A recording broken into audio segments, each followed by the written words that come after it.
then there's something that you said that reminded me of, there's a work called Tilted Art by Richard Serre, who's an artist, and it was put up in Washington, D.C. in the early 80s. Is anybody familiar with this? So it's basically a giant, like 30-foot steel slab in front of one of the federal buildings, and the idea is that, part of Serre's work is forcing you to confront the grandiosity, et cetera, et cetera. People complained, and there was a lawsuit actually to remove this artwork because it blocked exits. Basically, it's like if you woke up and came outside of your house or your apartment, and Richard Serre placed a giant 30-foot wall that you now need to walk around every single day. And if you're in a wheelchair, like that is obviously an immense challenge. And there's this lawsuit, they ended up taking it down, but Richard Serre had this quote saying, art is not democratic, right? So I shouldn't care as much about how the people are going to react to this, and you need to confront this. And that is something that you said along these lines, this idea that like, when you get angry emails, there's this idea that like, I beat you, and you sort of like revel in that. I was wondering if you guys could speak a little bit more about the interplay between making players happy, giving them what they want, versus sort of your ideas and your desires as a game designer. I have one thing to say about this, which is, I think one of the things that's really important for players when they play a game is that the game has to matter to the player. It has to matter how you play, like whether you're playing well or playing badly. And it has to just matter to you that you are playing it, right? And that's also really important to the game's designer as well. I think you're fighting against this with games, because ultimately nothing that happens in a game translates to real life. You don't get real money, you don't make real friends, really. I mean, it's just sort of imaginary.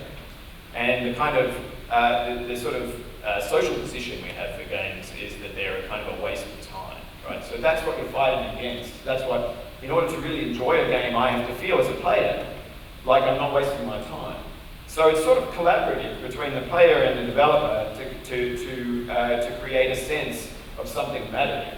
And it can just be that you've invested a bunch of time and effort in, and then maybe all of your effort you get sent back to the beginning. That kind of thing builds up a feeling in you, like it matters to you that you get to the end. It's like your pride is on the line, right? So that's for me. When I say that I like to kind of defeat the player, it's a question of pride, and it's a question of making the game more important than just sort of like something you did to waste time. But then you also think that some like the angry emails are not actually angry, so they're more like playful trash talk. Some of them. Yeah. But it's important. Like that's right. I think that there is a kind of a playful anger that comes out. But what's really important is that kind of playful anger can sort of very easily slide into real anger, and I think that's true in all kinds of play. When you see like dogs or lion cubs playing with each other and they're kind of wrestling, they're fighting, everything they're doing is the same as if they were trying to kill one another. But they know that they're playing. But sometimes, maybe by accident, one of them will nip the other one a bit too hard, and then suddenly it's a real fight. But I think all games have this kind of characteristic. It can get serious very, very suddenly. There's a really good Radio Lab on, I can't remember which one. They were talking about rats, and since rats, they were trying to decipher what noises rats make and whether or not rats laugh. And it turns out like when they play, they have this like supersonic, high frequency kind of noise that and it's really common in animals, that the noises that they make when they're playing games are very different and are discernible by creatures of that species, but not necessarily by humans. That when you hear dogs fight sometimes, you're like, oh my gosh, they're hitting each other. That may not actually what's happening. Jesper, you look like you're ready to jump in. No, but I guess I sort of find it funny that so Bennett talked about this idea of games being a waste of time. I mean, it's true like that some people in certain quarters believe that. But it's this kind of funny thing, like, Bennett's often just like too fun. I guess I also sort of heard that sometimes when people like thought it was like silly to study video games because they were too fun or whatever. I don't know, you're supposed to only study things that are not fun. It doesn't make sense.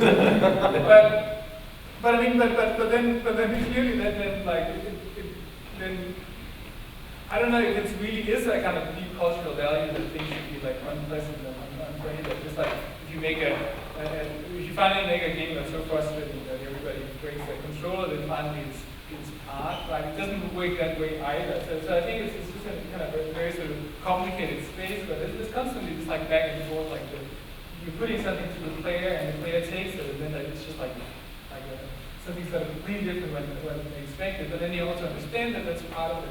So that, I think that's the weird thing about your games, right? That they seem completely unfair, right? But they're also completely well crafted, right? So the reason you keep playing is that you understand that in a way like the hurdle is part of the game, right? You understand this is like the kind of frame you're in, right?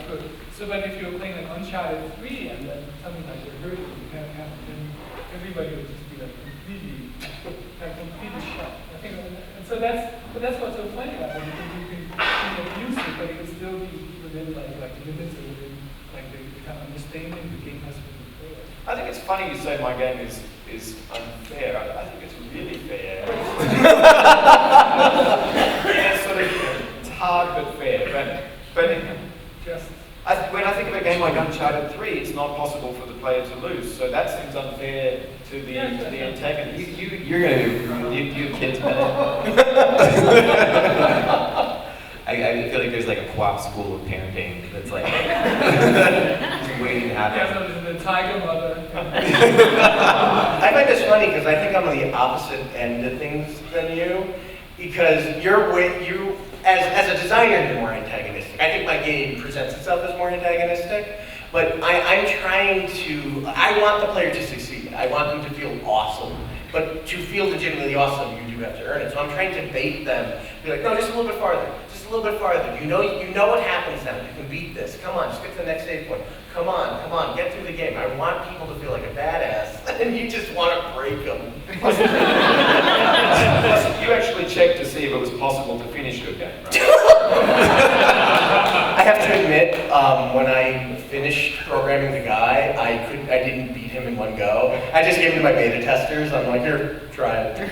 I'm in love with this. Was it that line from the first episode of Game of Thrones with the dire wolves? It's like, you will watch them, you will feed them, and then when you die, you will bury them. I was wondering for both of the, for two game designers in the room, did you set out intentionally, was this an intentional effort on your part to make something that was difficult, or did it not occur to you that this is what would happen?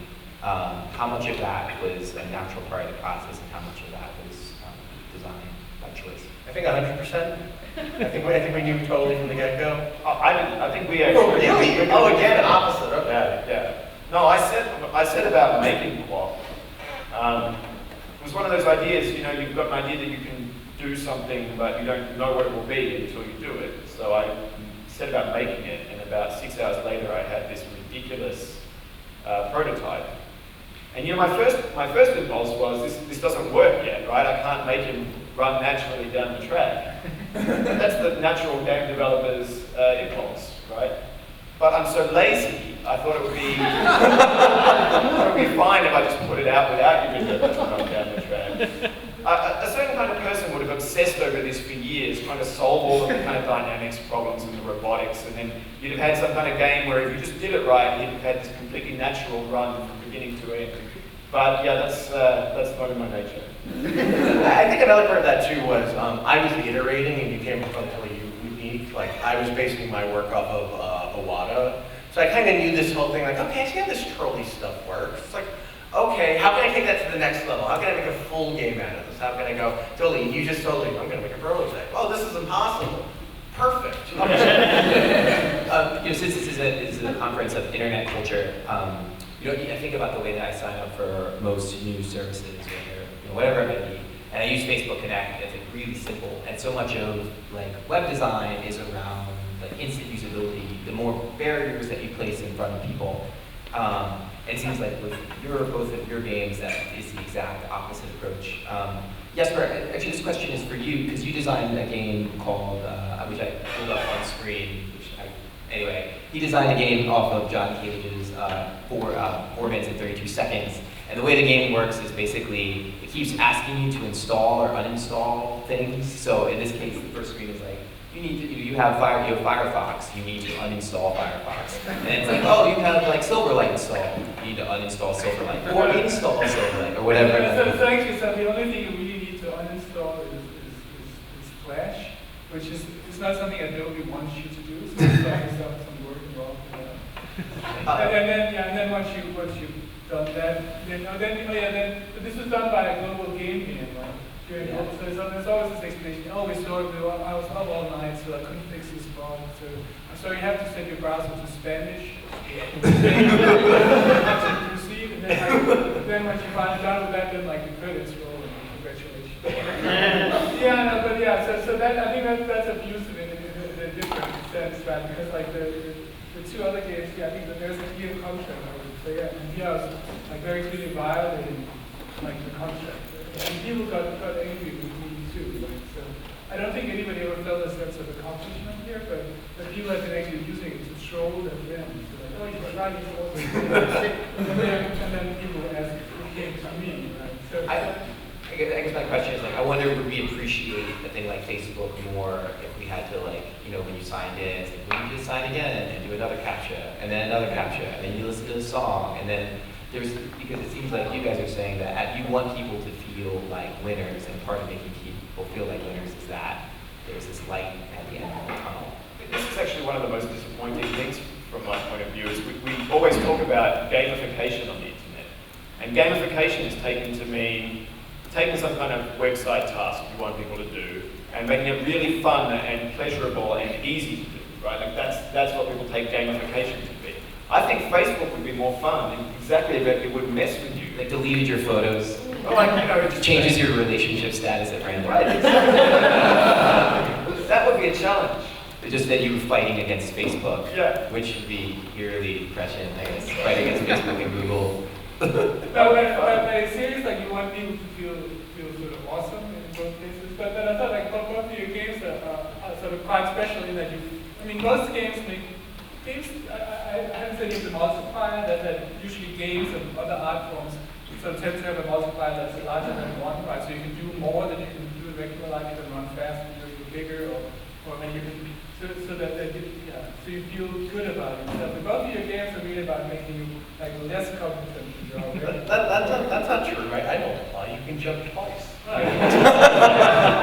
No, but it's about contrast. I mean, that really is the thing with like any form of art. It's like if you want to make somebody feel like a huge badass, you have to put them in a very low, and then they have so much they can climb up, and then when they feel it, get to the end, it's real. I mean, you can do that. You can really trick a player to do that occasionally, but it's way harder. It actually is way easier to just abuse them.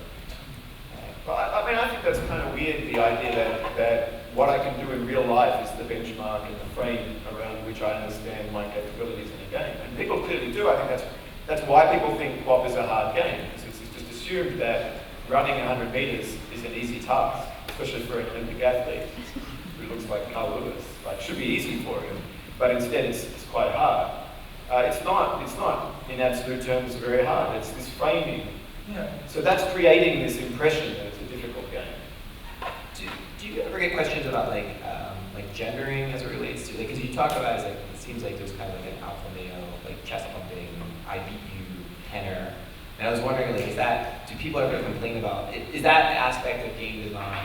Do you feel like it's something that universally people are interested in, or do you feel like you're courting a very specific type of play? Some of the most competitive people I've met are women, so I mean I don't feel like this is particularly gendered, although a lot of our cultural practices are gendered in a particular way, especially in America. So there's this kind of frat boy kind of jock thing where it's sort of like in your face. At least in Australia, men and women both do that stuff. I would resist that. I haven't had any complaints for sure. I had one real strange complaint, and the worst part about it was I didn't think it was necessarily wrong, but it complained that the media mode, and I want a big guy give you a bow, because it says like, oh, you're a girl, you're a wuss, and that has obvious gender issues. And I sort of had to all right, I'm not going to change it because it's already out there, but I did actually feel sort of bad about that. It's sort of I don't know, part of it for me was well, no, it's just a joke, but down deep it was always but yeah, I guess you're right. And that's a joke I don't think I would make again for that reason. This is something that we struggle with in other art forms. If you think about competitive rapping, for example, there's a lot of terms people use to kind of diminish your opponent in a rap battle that are homophobic or deeply sexist, and it's sort of making use of this kind of really masculine, patriarchal kind of set of ideas. And I think people are uncomfortable about that as well. It's not exactly clear how you should solve that as an artist. So you're going to be making a rap battle game. That's a good idea. Nice.